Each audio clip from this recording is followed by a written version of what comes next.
Olá, amigos. No programa de reflexão que nós gravamos anterior, nós falamos sobre a consciência espírita. Quando que nós vamos ter certeza que estaremos agindo de acordo com os preceitos do Evangelho de Jesus, de acordo com os ensinamentos das leis de Deus, dentro do amor pelo semelhante, dentro do desenvolvimento desse amor ao próximo, do respeito pelo bem do nosso semelhante? Allan Kardec coloca uma análise muito interessante no Evangelho segundo o Espiritismo, no seu capítulo 28, na coletânea de preces.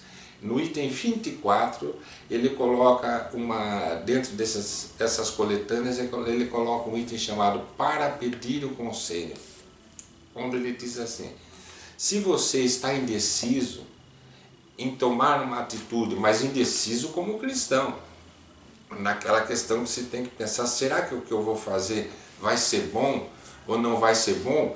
Será que vai comprometer outras pessoas positivamente, negativamente? Então Allan Kardec ele propôs um raciocínio, um crivo de bom senso, para que você analise se você estará dentro das leis de Deus. E é uma coisa muito simples, para que nós possamos pautar nossa conduta sempre dentro da preocupação com o nosso semelhante. Então ele diz assim: quando estivermos indecisos ante uma coisa que tenhamos por realizar, convém que nós façamos as seguintes perguntas. Primeiro, o que eu pretendo fazer pode causar algum prejuízo a alguém? Então já coloca o envolvimento com outra pessoa, quer dizer, pode fazer mal para alguém? Segunda pergunta, o que eu pretendo fazer pode ser útil a alguém? Quando está falando a alguém, significa que não vai ser só a gente, a pessoa que vai sofrer as consequências daquilo que a gente quer fazer, que vai envolver outras pessoas. E terceiro, se alguém fizesse isso que eu pretendo fazer, para mim eu ficaria satisfeita? Então veja o raciocínio que propõe Allan Kardec. Tudo isso baseado na conduta espírita, na conduta cristã.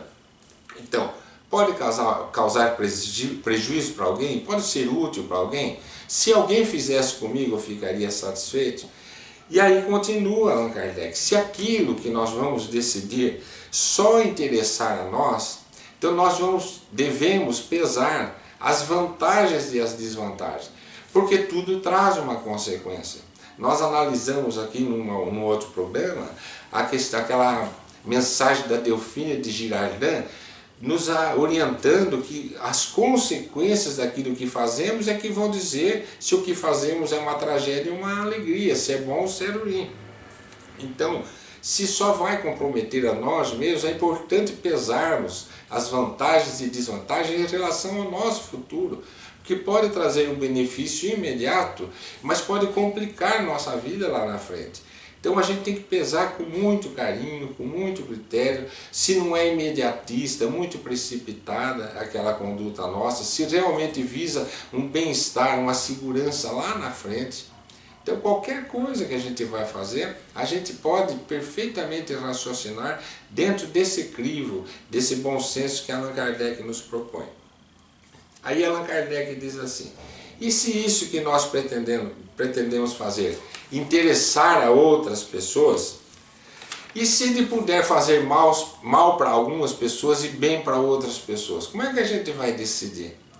Então as pessoas perguntam, mas isso pode ocorrer? Pode. Eu vou dar um exemplo para vocês bastante delicado, que foi a libertação dos escravos.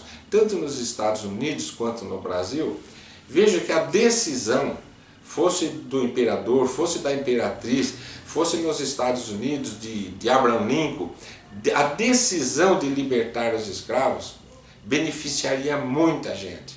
Não só ética e moralmente, libertaria o ser humano dos grilhões de uma prisão, né, que é a escravidão, mas como libertaria a consciência da humanidade de fazer dos seus semelhantes escravos.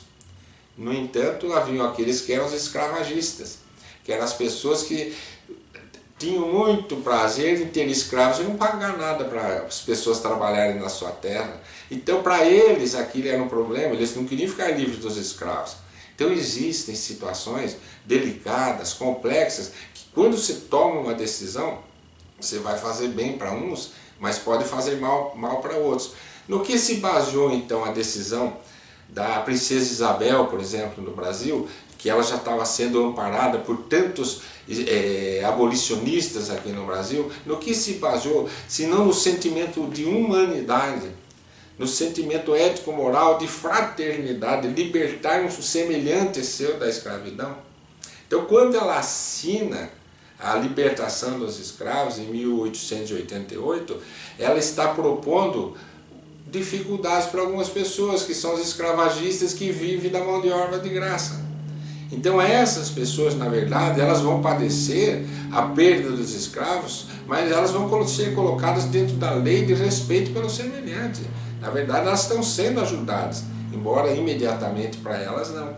Então há decisões que diz Allan Kardec que podem ser bons para uns, maus para os outros, e a gente tem que pesar também essa questão que nós analisamos hoje. Então a questão da libertação dos escravos está mais do que definida, é um bem para a humanidade. Aí diz Allan Kardec, mesmo passando por esse crivo do raciocínio, é interessante então, chegamos à conclusão, vamos fazer. Ainda que tenhamos concluído que vamos fazer, aquilo que nós decidimos, que é interessante que se faça, é necessário que se espere a oportunidade, as circunstâncias favoráveis. Qualquer decisão em horas inoportunas, qualquer boa decisão pode dar errado. Ou como diz Allan Kardec, qualquer boa decisão em mãos inábeis pode redundar em fracasso. Então, para que a gente tenha êxito naquilo que a gente decidiu fazer, nós precisamos, segundo o codificador, esperarmos o momento oportuno, a hora adequada, para podermos lançar mão, então, daquele ideal ou daquela ideia. Mesmo Jesus, na sua programação para o nosso planeta Terra, tudo foi feito dentro de uma ordem, da hora certa. A hora da vinda do Messias, a hora dos profetas, a hora de Moisés, tudo teve a sua hora certa.